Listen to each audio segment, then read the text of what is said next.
लग्नाचे दागिने म्हणजे श्रीमंत पेशवाई दागिने. नाशिकचे सुप्रसिद्ध सराफ मयूर अलंकार सराफ.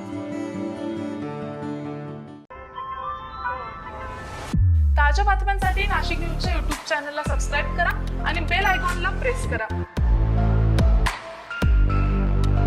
नाशिकच्या रामकुंड गोदा घाटावर 80व्या स्वातंत्र्य दिनानिमित्त राष्ट्रभक्ती आणि अध्यात्माचा अनोखा संगम पाहायला मिळालाय. श्री गंगा गोदावरी पंचक्रोटी पुरोहित संघ नाशिक आणि भारतीय माजी सैनिक संघटना नाशिक जिल्हा यांच्या संयुक्त विद्यमाने विशेष गोदा आरतीचं आयोजन करण्यात आलेलं होतं.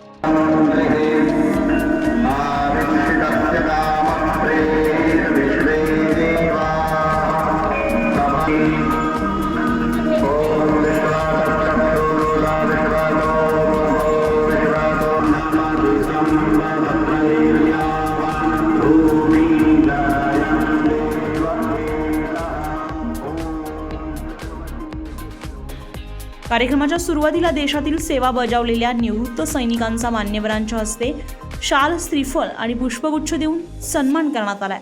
यानंतर गोदामातेची महाआरती करण्यात आली आहे. देशाची शांतता, समृद्धी आणि एकात्मता कायम राहावी यासाठी यावी प्रार्थना करण्यात आली आहे. कार्यक्रमाला भारतीय माजी सैनिक संघटनेचे अध्यक्ष लक्ष्मीकांत पारनेरकर, दिनकर पवार, अविनाश कुलकर्णी, प्रकाश मेदने तसेच पुरोहित संघातर्फे भूषण पाराशरे आणि अथर्व पाराशरे उपस्थित होते. स्वातंत्र्य दिनानिमित्त श्री गंगा गोदावरी पंचकोटी पुरोहित संघाने भारतीय माजी सैनिक संघाच्या निवृत्त जवानांना गोदा आरतीचा सन्मान दिला. त्याबद्दल मी आमच्या भारतीय माजी सैनिक संघातर्फे त्यांचे आभार मानतो. आज या स्वातंत्र्य दिनाच्या संध्याकाळी मला एक आवाहन करायचं वाटतं आपल्या तरुणांना की आपण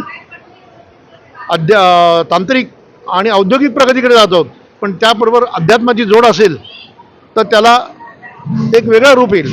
आज पाश्चात्य राष्ट्र जेव्हा अध्यात्माकडे वळतात तेव्हा आपला तरुण कुठेतरी भरकटला आहे.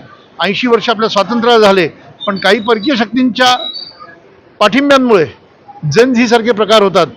आम्ही तरुणांच्या स्वातंत्र्याला बाधा आणत नाही, पण तिथं कुठेतरी बंधन असावं. आज एक तरुण उठून आपल्या पंतप्रधानांना वेगवेगळ्या घाणेरड्या शिव्या देतो, हे आम्हाला बघवत नाही. आपला भारत हा परकीय शत्रूंशी सामना करायला पूर्णपणे समर्थ आहेत. आपले सैनिक बॉर्डरवर अहोरात्र सेवा देत आहेत, पण कुठेतरी देशांतर्गत धुसफूस वाढते. ती एक चिंतेची बाब आहे. तरुणांनी याचा विचार करावा आणि भविष्यात आपला भारत कसा समृद्ध होईल यावर लक्ष द्यावं. धन्यवाद. जय हिंद, जय भारत. स्वातंत्र्य दिनाच्या निमित्ताने देशसेवा करणाऱ्या माजी सैनिकांचा सन्मान आणि गोदा मातेची आरती करत गोदा घाटावर राष्ट्रभक्ती, अध्यात्म आणि सामाजिक बांधिलकीचा संदेश देण्यात आलाय. संजय परमार, नाशिक न्यूज, नाशिक.